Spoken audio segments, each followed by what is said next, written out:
Well, good morning. Boy, it's good to see everybody this morning. What a blessing to be here today, nice and cool, and the weather just kind of took a pass a little bit for us, which I think is kind of amazing. Here a couple of weeks ago, I remember I get up fairly early in the morning, so about 4:30 I go out, and it was 80 degrees. And you know, if it's 80 degrees at 4 o'clock in the morning or 4:30 in the morning, you know it's going to be a tough day. Yesterday morning when I went down to Kansas City, jumped in the truck, and it was 53 degrees. I'll take that one. They made for a little bit better of a day. So I wanted to share, Gary, can you turn me down just a little bit, or Mark or somebody? I wanted to share, found a neat little story that I thought, well, I like stories or parables. You know, Christ used a lot of stories or parables to draw pictures in our minds that we're able to see and maybe comprehend and understand things a little bit better. And it says, once there were 3 trees on a hill in the woods. They were discussing all of their hopes and dreams as a tree when the first tree said, hey, someday I hope to be a treasure chest. I could be filled with gold and silver and all kinds of gems and diamonds. And he said I could be decorated with intricate carvings on the outside, and everybody would just see and understand the beauty. Second tree kind of pondered for a moment and said, well, you know, someday I will be a mighty ship. I will take the kings and the queens across the waters and sail to all 4 corners of their world. And everyone will feel safe in me because of the strength in my hull. Finally, the third tree said, you know, I think I want to grow to be the tallest. I want to be the straightest tree in the forest. People will see me on the top of a hill when they come close. They'll look up to my branches and think of the heavens and God and how close to them I am reaching. I will be the greatest tree of all time, and people will always remember me.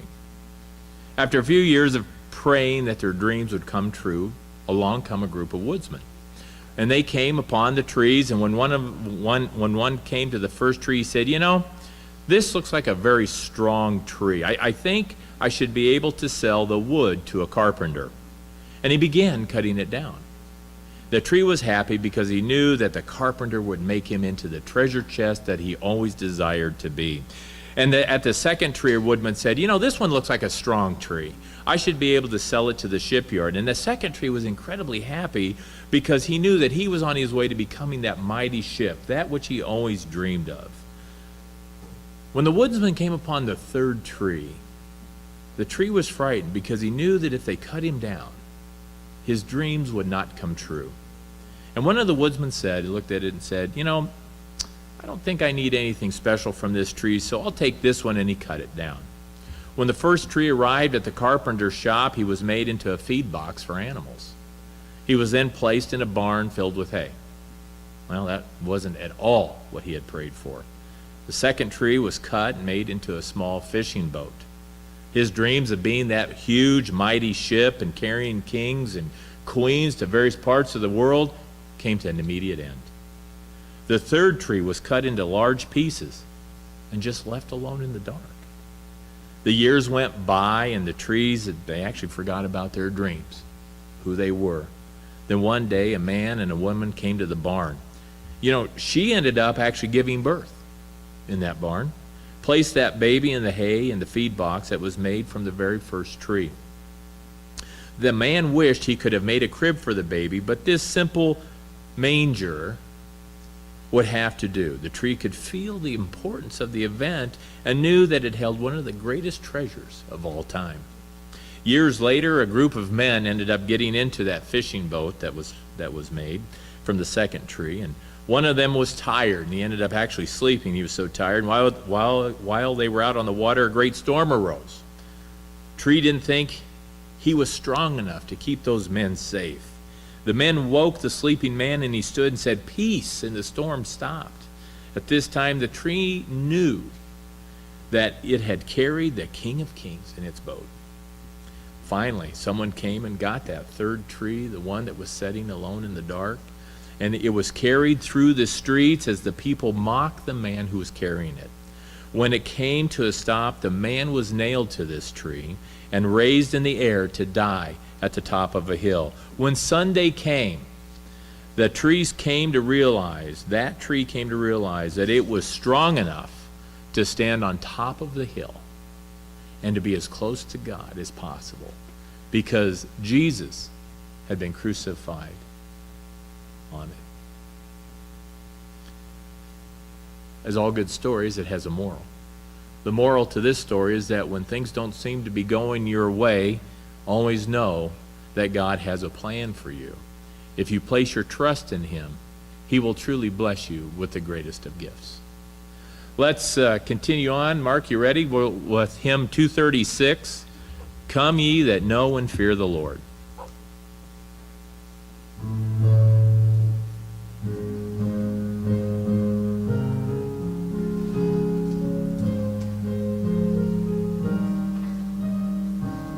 Let's stand this morning.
Father, we gather this morning in the name of your Son, Jesus Christ. And as we gather, Father, in his name, we pray for a blessing of the Holy Spirit to rest upon us. As we enter into a class time that we can discuss and come to a greater understanding of the Scriptures through the time of communion, when we come one and become closer to you. I pray over our classes and over this very short amount of time that we're here, that while the Spirit attends to us, that our hearts and minds would be open to truly receive the blessings that you have prepared for us this day.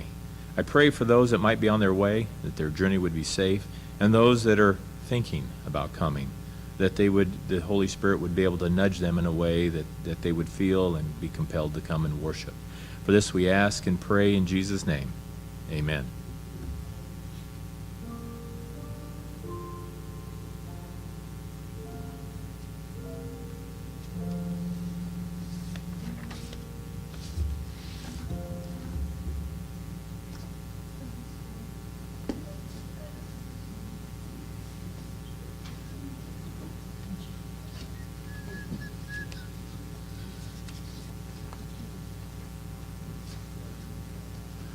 Give everybody a minute to get situated, so. Yeah. Yep, absolutely. We have been studying butcher and on faith, and so I have books for those that who needs butcher, obviously.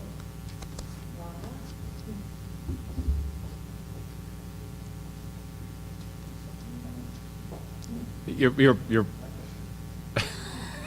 walked right by poor Janice. She's had her hand up waving. I thought she was in the Rose Bowl parade the way she was waving.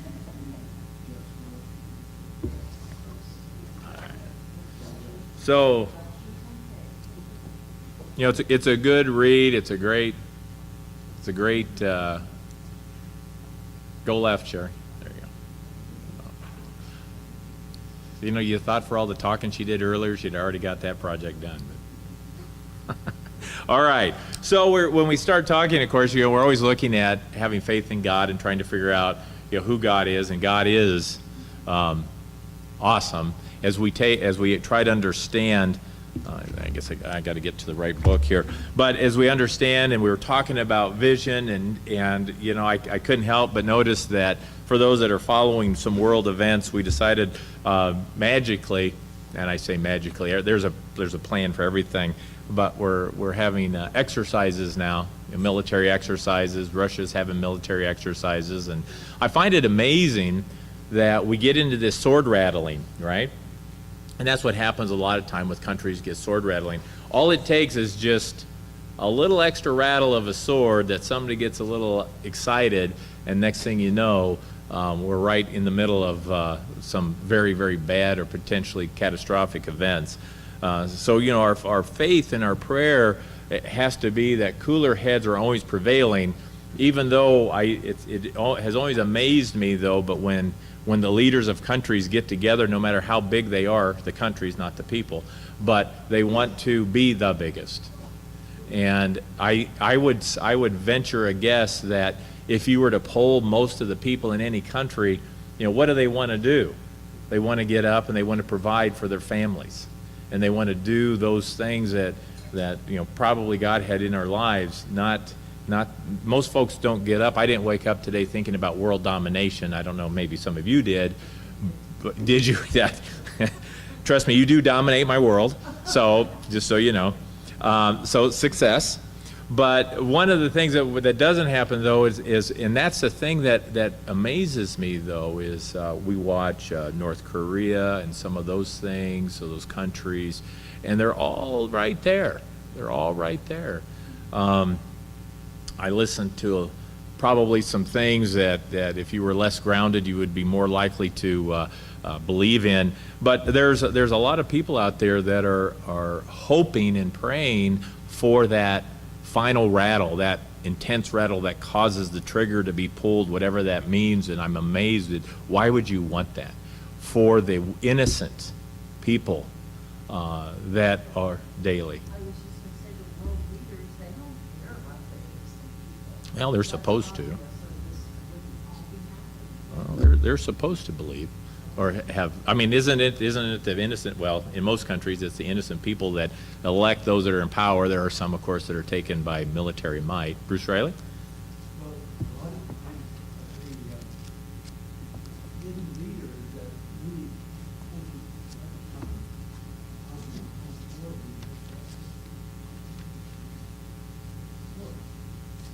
You know, to that point, I was reading an article here about a year ago about what would happen if God's Spirit, I forget who it was written by, but it wasn't anybody within the restoration.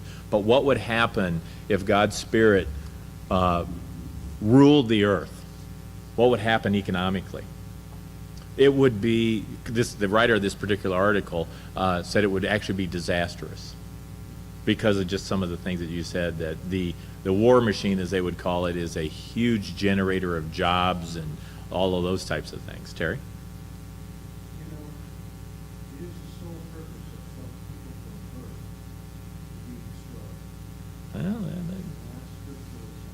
yeah. There, That's exactly what they will happen. there are people that are, yes, they wake up on the wrong side of the bed purposely every day. Brian Burke? Well, you were talking about earlier, the leaders get to a certain point where when's that last day of that? Before pride comes to fall, That's right.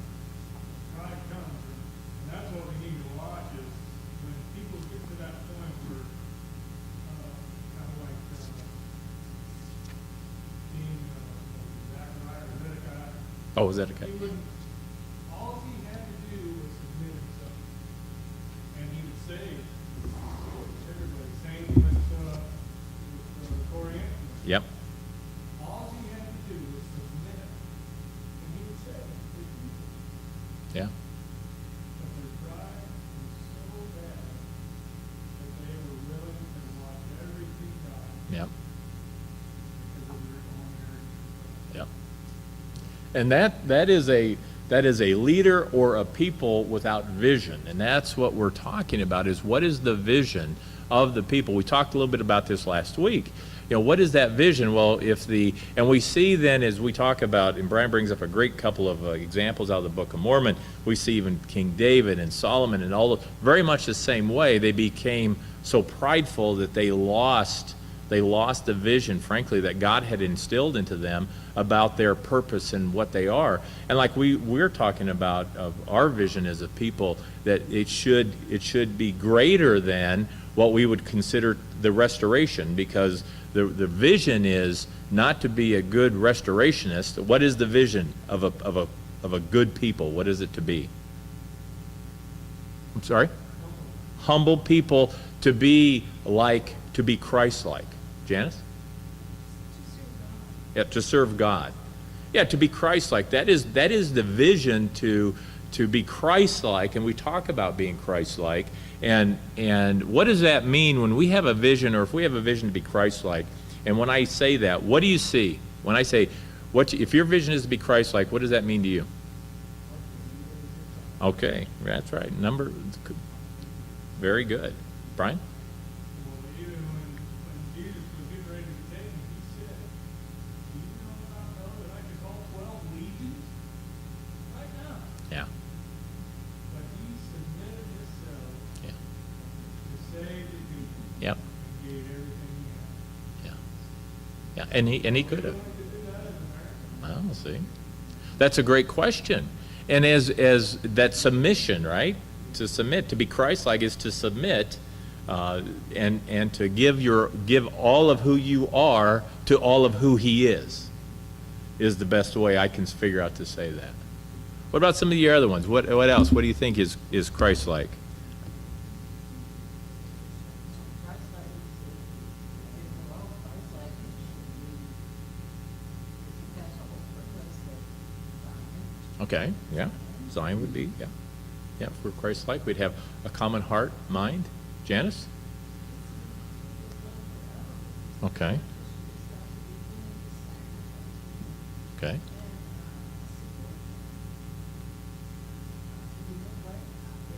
Your life is not, it's not, what can I do for me today? Your life is, what can I do for you, God? Yeah. Each and every day.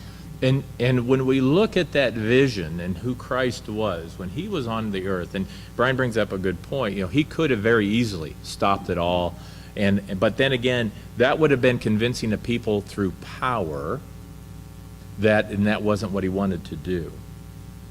But, well, that's a great point. That's exactly, because Satan was tempting him. Hey, call a few of the gang back, and we'll take care of this problem, right? Well, that's not what Christ wanted to do. Christ, was He in service of His fellow men during the years of ministry? Okay. Perfect answer. They didn't see it. It goes back to He was continually in the service of His fellow man in some form or fashion. And so many times we misunderstand because we don't have the correct vision. When I say that if I'm in service of my fellow man, what do you think of? What do you think of? I'm sorry? Yeah, boy. Sure, I am busy. I can't do it. Well, maybe. I get busy. I just can't do it. Is that really what it means to be in the service of your fellow man, as you look at it as work? Okay. So a people with vision would understand that to be in service of your fellow man, as it embodies Christ, goes beyond work, the physical action of work. So what are some non-work ways that you have the vision to be in service of your fellow man? Perfect. Prayer. Pray for those that are in need. Yeah. How about a phone call? Right? Bruce, did you? Well, I was thinking that there was an Eastern philosophy that said, the only sin when God is some sort of cruel, we can go beyond these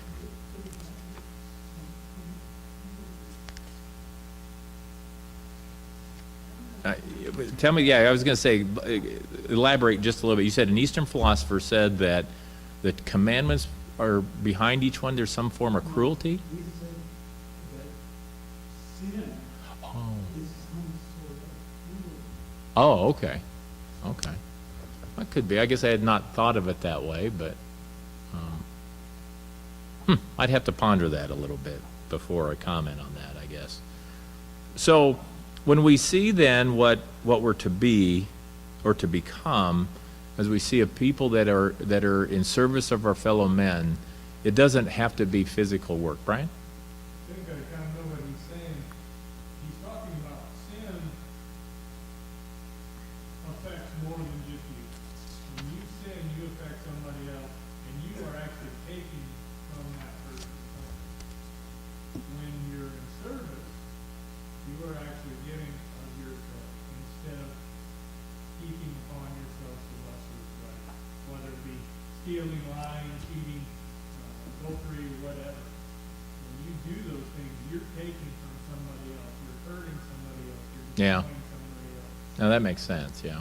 When you're like Christ, you're giving of yourself. Right. You are submitting of yourself. You are not allowing those things to hurt somebody else. That's a good point. Bruce, you had your hand up? Jesus said to all the people, he said you will privilege. Mm-hmm. Now during the Roman persecution, it was about 5 million people killed. During the 1,250 Inquisition of the Dark Ages, the Catholics were being enslaved in Ireland. Right. There were 50 million people. Now, they Yep. estimated it was I went through it. He said that since 1923, there were about 150 million. Uh-huh. Billy Graham, when he was teaching China, said there was 52 million people killed in China during the Red Revolution in 19. Uh-huh. Jesus said, my kingdom is not of this world. Right. He said, you will have peace. Right. Absolutely. But there was nothing in the Bible about the great tribulation. Right. So, yes, Oliver.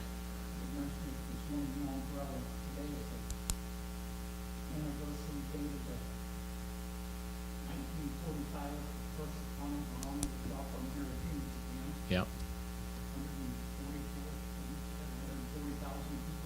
Uh-huh.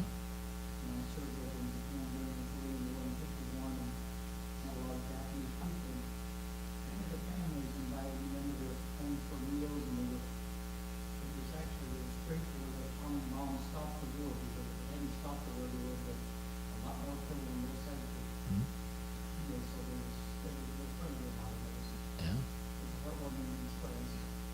I bet. Yeah. That's, thank you. Roberto, did you have your hand up? Yeah, it's being in service from a military perspective for those who serve in these states. We are the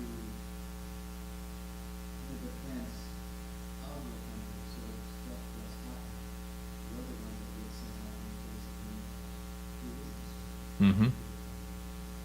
I remember years ago, I was reading a devotional, a story came up where a young man got called to services, his number came up to go, and he just had got married, had a family, and he didn't even know his place.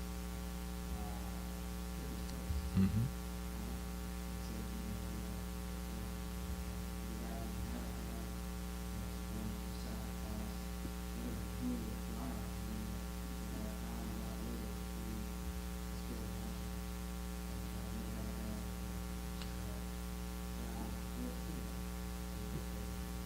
So truly being in service of your fellow man. if everybody was in service, if we were all in service to our fellow man, would we be in part of that? Would we be part of that, or would we just be drained at the end of the day?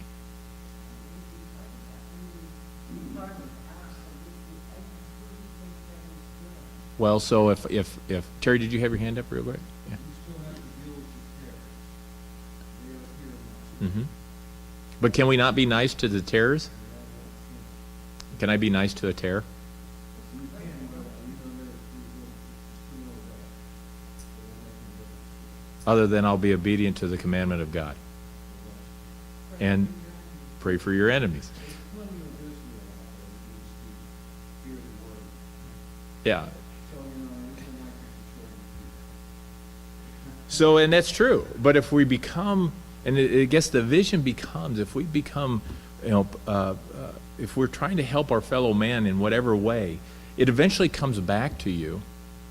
And that's the whole idea behind Zion is people helping people, fulfilling what Christ did as a sacrificial for the 3 years that we have and the vision that we see of the ministry that he gave to everybody at every level, whether it was a teaching, a preaching, or sometimes a disciplinary event. Think about that. Think about that vision of helping your fellow man. Bruce, did you have your hand up again? Or? in 604 BC, God said that Israel was going to have 7 Uh-huh. Yep.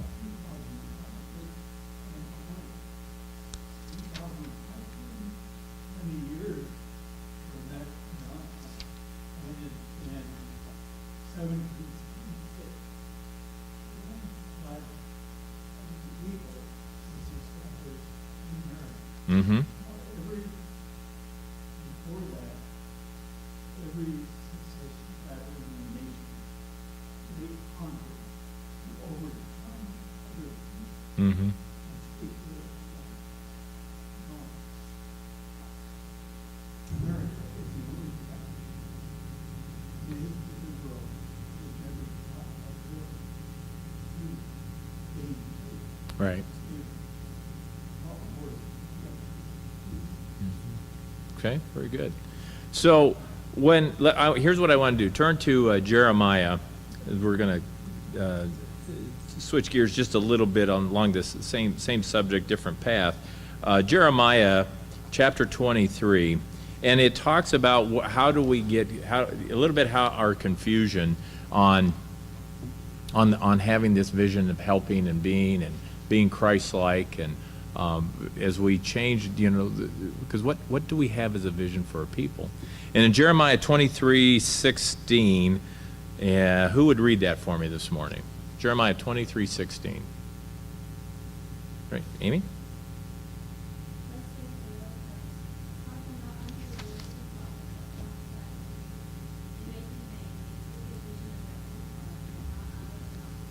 So what is that? What is the lesson there? It goes on a little bit to what Bruce Riley was talking about. Yeah, don't listen to false prophets. They make you vain. How many times did a prophet talk to a king, and the kings were puffed up in themselves, and then and they lost humility?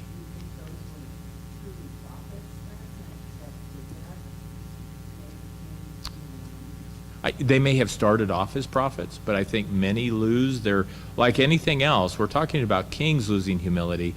Prophets and priests, kings, all are subject to that same event. So nobody is exempt, right?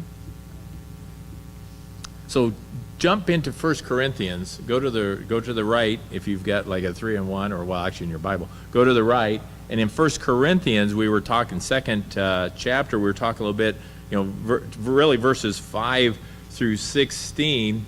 And we speak, and this is when Paul is writing to the church, and the church had fallen into disaccord. The people thought they knew what they were after, but they had lost really their vision of what what they should be and who they should be. And actually, let's who'd read verses 5 through 7 for me to start off with? Verses 5 through 7 this morning. I'm sorry, 1 Corinthians, 2nd chapter, verses 5 through 7. So, Mylon? Faith should not stand in the wisdom of men, but in the power of God. Howbeit we speak wisdom among them that are perfect, yet not the wisdom of this world, nor of the princes of the world that come to mind. But we speak the wisdom of God in mystery, even the hidden wisdom, which God ordained before the world unto our glory. Okay, we'll explain that here in just a little bit, or get a little bit better understanding. But as we jump off with verse 5, where should our wisdom lie? Yeah. Mylon? What were you going to say? Oh, with God. Why? Yeah. A lot of times, I don't know how to say this, but in all the years I've been in prison ministry, I take off and go to a jail or someplace or a prison or a city, county, or state, whatever it's called to do. And all the years I did that, I was kind of selfish because I felt like God helped me when I was in there to do what I had to do. He had to leave me and minister in her own way, because if I would have been, if there would have been a jailbreak or something that had happened in jail or left out of something that they could done and treat like they did down in something, I not only thought about that, but I thought of what would happen, for ministry, by Right. letting me go. So when we do what God calls us, your faith should not stand in the wisdom of man, but in the power of God. Yeah. That's what we had to live by, because he had to sit there and think, if he ever gets a flag on the TV that there's a riot in the Douglas County Jail or Omaha Correctional Center or something, that's a big character right there. Yeah, it is. That's a great point. Yeah, Bruce? In the law of the Old Testament, it was the death penalty for burglarizing somebody's house. Hmm? That was the law of the Lord. You would not have That's pr- wouldn't So would we not have crime because of the law, or is it better to not have crime because of what is right? Yeah. God gave us laws to live by, so, actually. So if I'm constrained to obey the Lord by the law, am I truly a faithful follower of Jesus Christ?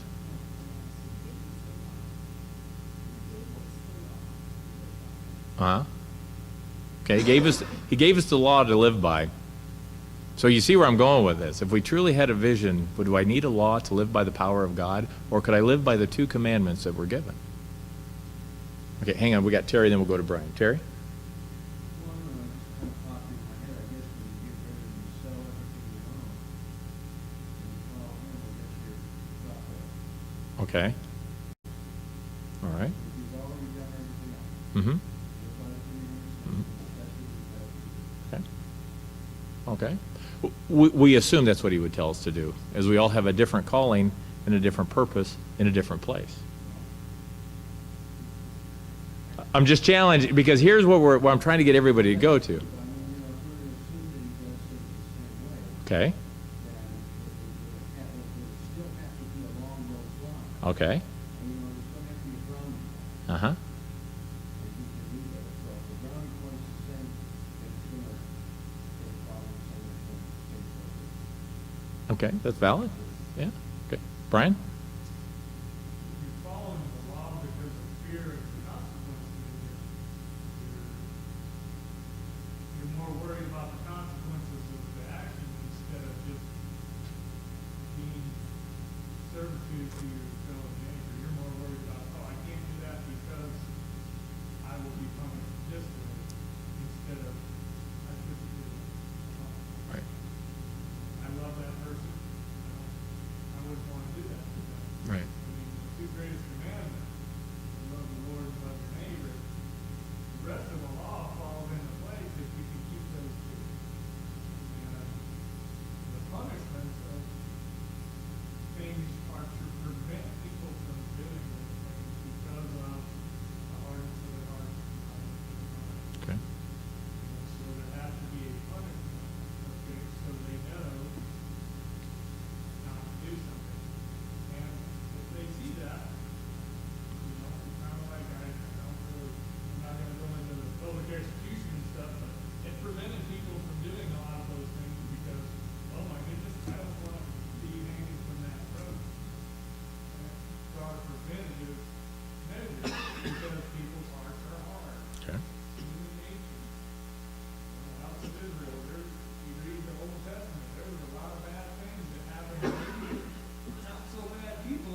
Right. They chose to go outside the law, and them and the family were Yeah. killed, and that was to prevent the house of Israel from falling into the state of civil war. Okay. Very good. All right. Let's see. Terry, you had a moment. Let's go back to Nikki, then we'll come back to Terry. I was just thinking, honestly, we had a lot of television, physical sense,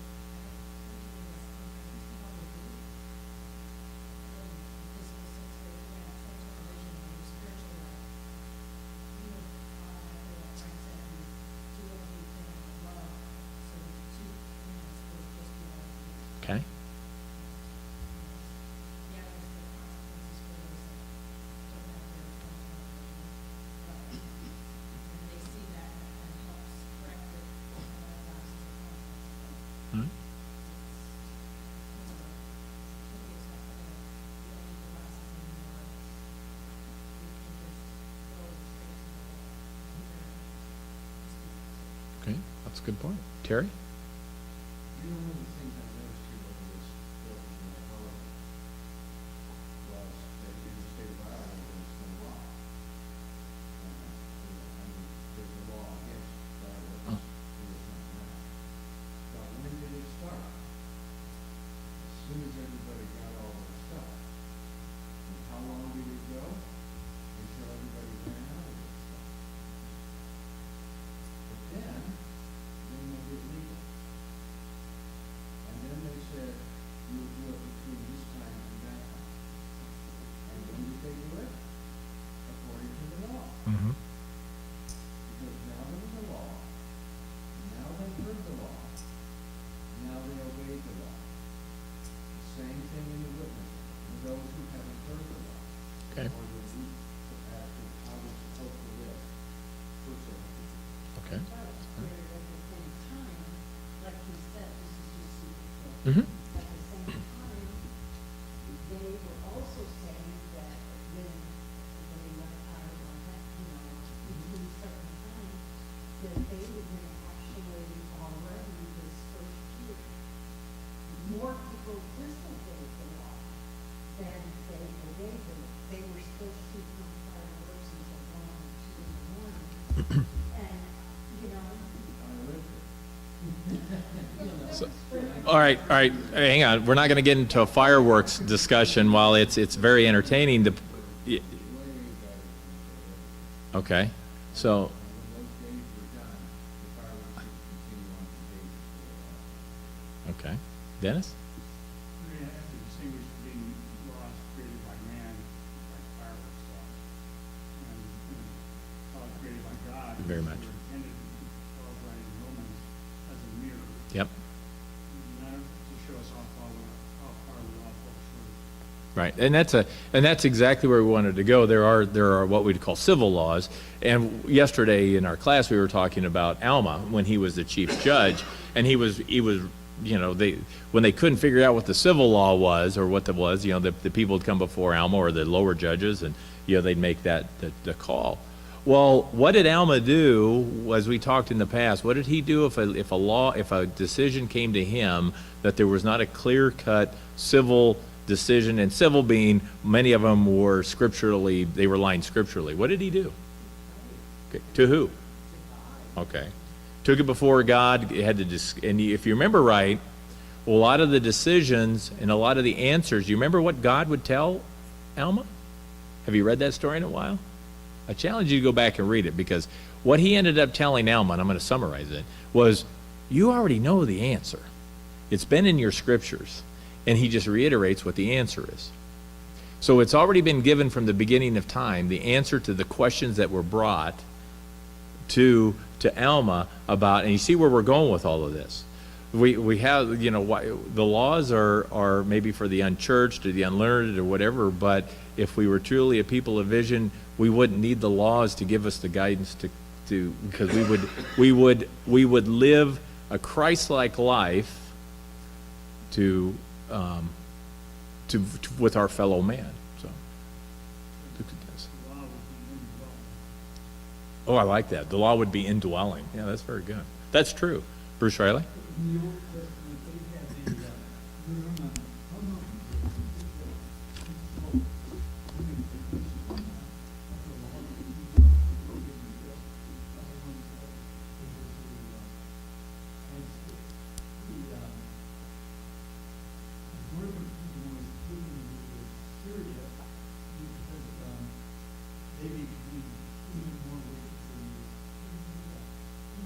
Mm-hmm. Every 120 years later, is keeping activity at that line.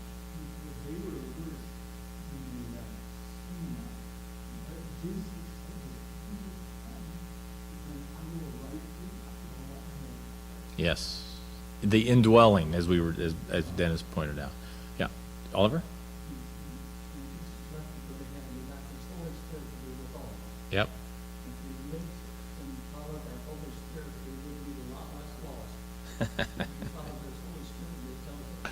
So, that's great because then we'd all drive 65, right?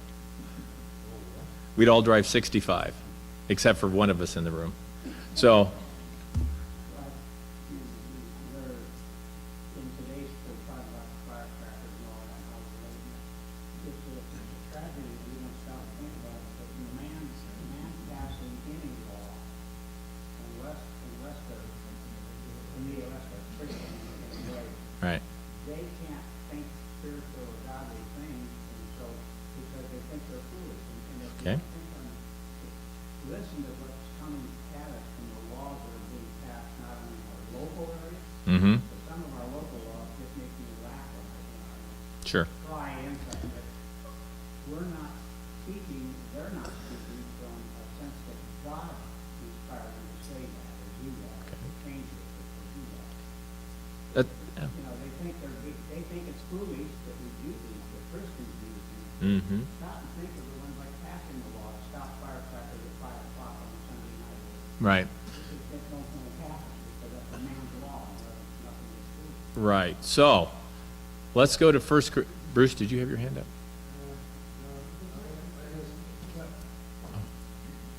So clearly, Moses came down with the celestial law, got upset and wrote it down. Yep. That was the rebellion in the heart of Israel. Came back a second time with the Ten Commandments, because they needed schoolmaster. The schoolmaster was supposed to teach them, to lead them to the king. They were obedient to it, that they would recognize and accept Jesus Christ and the king. The schoolmaster. And yes, many of them obeyed the law because that was the law, and they did it, didn't. The stone was forbidden. And they followed the law because it was the right thing to do. Mm-hmm. Then he followed the law because of the love of God. This was the law given to his old priesthood and the people that they might cover themselves and the crown of purity. You can argue the motivation. Clearly, the more celestial motivation is to do it because you no longer see yourself. You see others as God sees them. Mm-hmm. You no longer exist. Tiny prayer. And we still do, so my words are going to be, going to condemn me in my hypocrite life. When I stand before the judgment of God Christ and say, I did it because I wrote for it. No, you did it because you thought it was the right thing to do. Yeah. Not because you love that person more than yourself. And I say, Lord, I did these things in service to you. No, you did those things because to keep up as a practice. Exactly. Because you love me more than yourself. So I've already violated all the commandments and the first two commandments because I didn't know my neighbor as myself. I didn't know my God greater than myself. So we're just as needing schoolmasters. We speak these great things, but we don't live. Yeah. And I don't know anything more from them. I just tell them, live Wednesday, all Wednesday. And my cry won't let me grow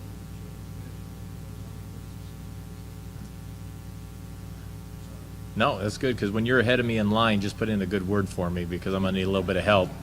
So, My word won't carry weight. Jack just said it's too late. So, well, if that's too late for me, I'm going to breakfast. Fishing.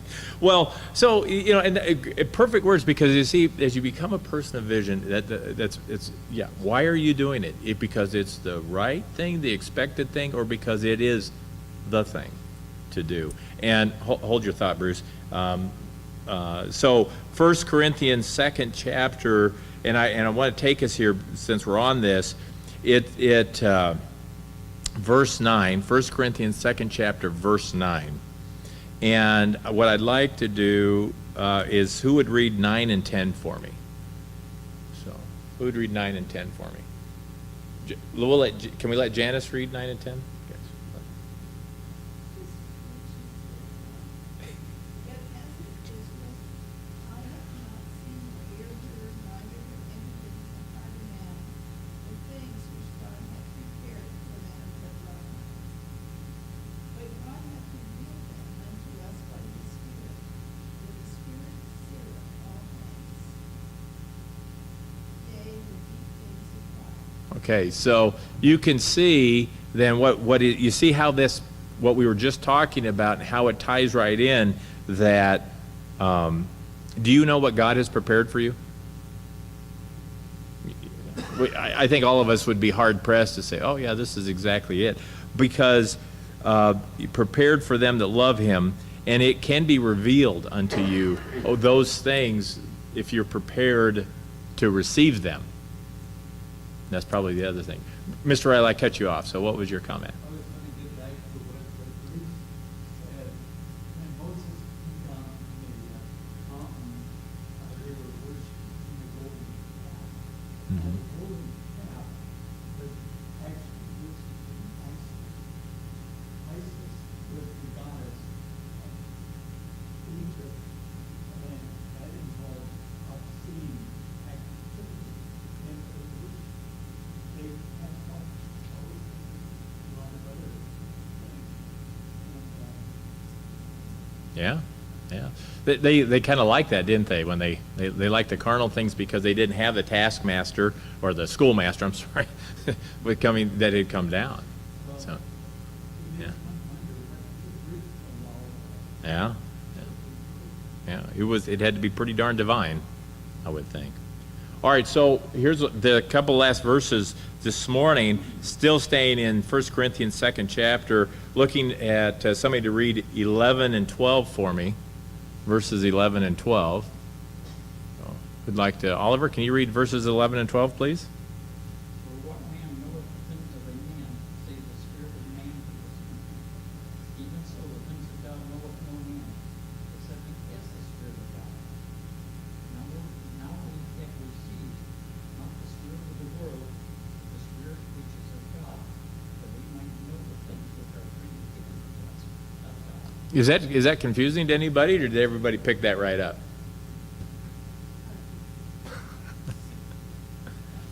Who would like to put that in layman's terms? It's fairly easy. Well, because I'm tired of talking. So, okay. That's spirit of discernment. We talk about that. We talk about that quite a bit in the restoration. We understand what that is. So, you see what happens here. What it really is telling us is, we talked earlier about laws and why do we have laws, and the reason we talk and know so much about it is because we know us. We know why we have laws. Mylon was talking about, it's crazy how many laws we have, because we know that if we have a law, if we know we have an action, we probably have a law because I know how you are, is really what we're saying. I know exactly how you are, so I'm going to have a law to protect it. Or I understand your spirit, or have a better understanding of your spirit than I understand what it says here, the Spirit of God or the things of God. And that is, that the change is if we understood the Spirit of God, would we have a better understanding of who each other is? And Bruce Sudduth pointed out, he used exactly the words that we need to think about. You remember what he said when he was talking about God? How God sees you, not how I see you. And that's very important. How does God see you? And I need to see you as the Lord sees you, not as I perceive you. So, Bruce Riley. One of them other teachings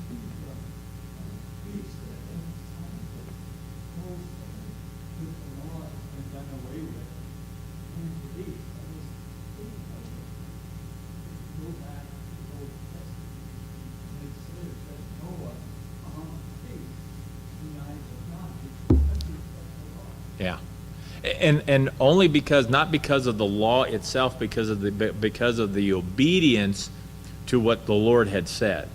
The law, my opinion, Brianism, the law becomes inconsequential because it's the obedience of following the law and not what the law actually is. And that's the point we have to get to is, once again, am I doing it because it's expected or because it's a part of me? You know, Brian. Dr. Cohen, E5, E, H, E, that which breaketh the law and abideth not by law, but seeketh to become a law unto itself, and willeth to abide in sin, and altogether abide in sin, cannot be sanctified by law, neither by mercy, justice, or judgment. Therefore, they must remain guilty.